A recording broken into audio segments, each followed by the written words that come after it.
जो 10 लाख करोड़ अभी की सरकार ने दिया है वगैरह।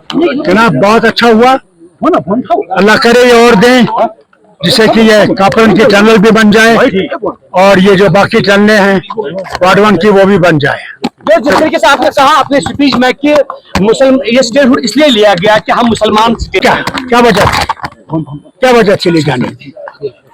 क्या हम लोग हिंदुस्तान के दुश्मन हैं?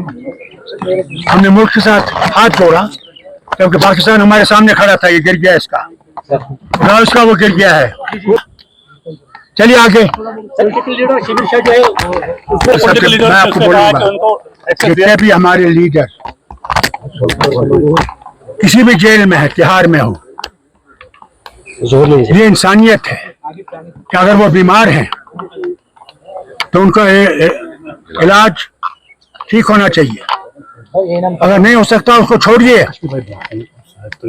पैरोल पे छोड़िए कि वो अपना इलाज करा सके, नहीं तो कल वो जेल में मर जाएगा तो ये आपके ऊपर एक और तहमत चढ़ जाएगी। कल मौलाना उमर फारूक ने भी जुमे के दिन जो खुतबा दिया, मैं बराबर उसके साथ हूँ।